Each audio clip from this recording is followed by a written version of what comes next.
my crew headed to the top, you can bet that. Catch us cruising in the...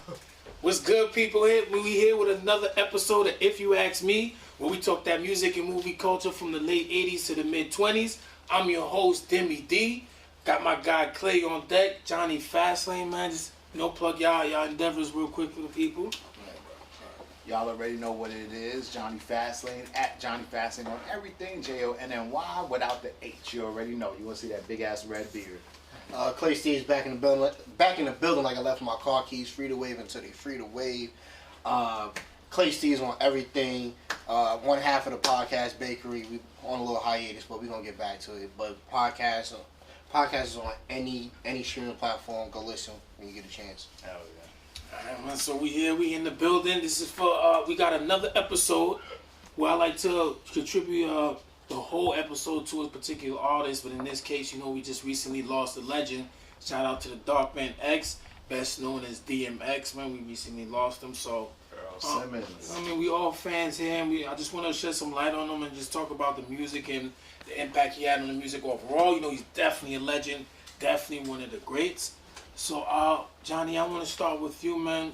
What made you a fan of DMX, like, starting off? Oh, man.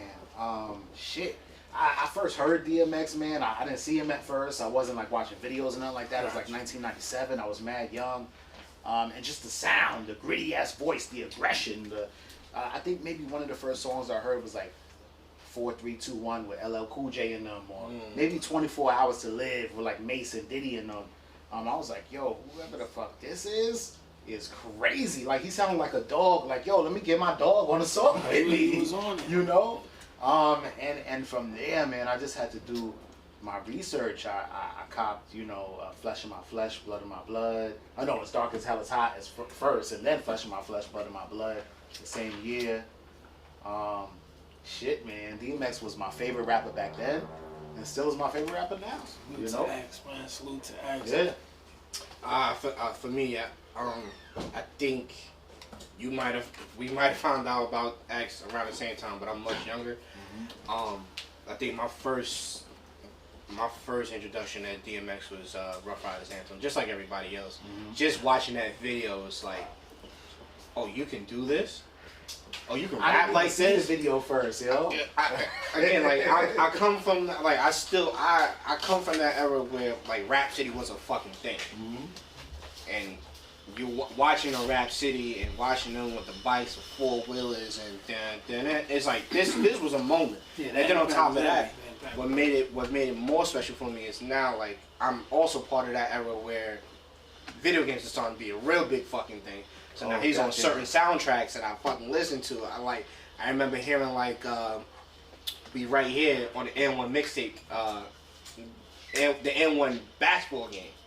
So yeah, by then he was scorching. Yeah, what I'm saying. What about Def Jam Vendetta? Fucking sure. By then, Method Man, Redman, fuck Snoop Dogg. You know what I'm saying? Like, so like that's also part of my culture, my introduction to him. But my first initial introduction to DMX definitely was, and made me a fan, was Rough Riders Anthem. Okay, for sure. DMX, yeah, I heard him before, but I didn't know it was him. The first time I heard him was like on Mike Geronimo's album. It was a time with a song with him, Jay-Z, and Ja Rule. I forget the name. I think it was That's the most confusing ass song ever. Yeah, because it was called Time to Build or some shit. But I didn't really know who it was. It was just like another rapper at the time. I think my first real thing, it was like Niggas Done Started something like on a cool tape or some shit like that. But and then he had a demo tape again too, or something that he sampled called Born Loser that I didn't really know was him either. So, but I wasn't a fan yet. I don't know what made me a fan. I think when he dropped, man, honestly, that's what made me a fan. First album? Yeah, when he came out with the Get At Me Dog, he had a lot of features, the Pull It shit with Cam. Whoa. He was just killing shit. I ain't gonna front. But the problem was Cannabis was out at the time, so it was like a conflict and shit, whatever. But yeah, I would say the album made me a fan, though. So, okay. Oh, yeah. So what before the album dropped, what was your expectations before his debut? Before you heard it, like, before you listened to it, before you For me, man, I don't even know if I had any expectations. I was young, you know what I'm saying? I was like 13 maybe. And I was just a kid excited to listen to the music, Salute to that. BCDMX reached everybody, man. Yeah, Salute, man. Whatever he was putting out, I'm like, yup, I want to hear it. You know, I was going out of town. I remember like going on vacation with my family and shit.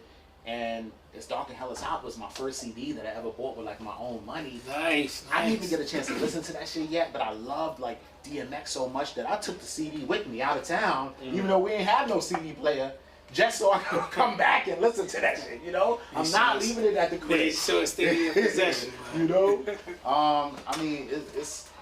I was like a super fan, still am, man. I was hurt when DMX passed away. I felt like that was like my older cousin or something. You know. People's champ, man. Yeah. That's a people's champ. Yeah.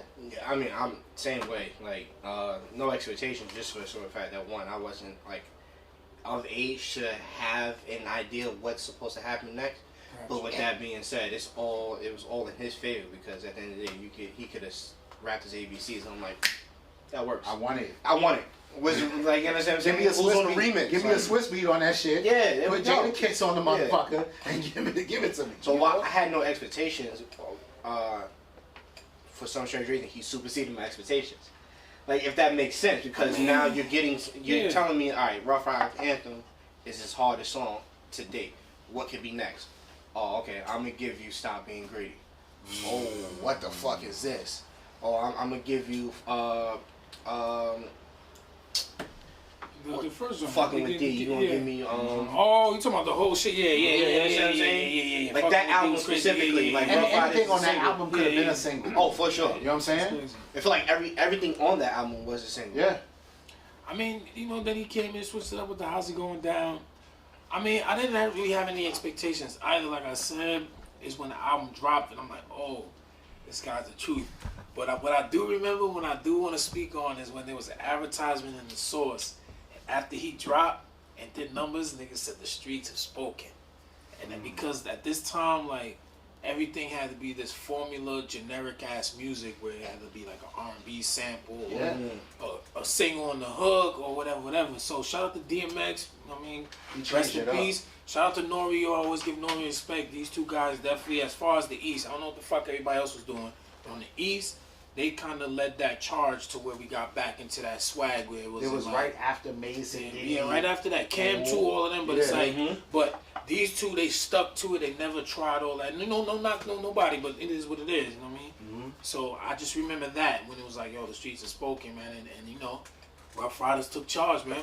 Yeah. So that's the first one. I mean, salute to Rough Riders, man. RP DMX. We gonna bounce back with episode 2.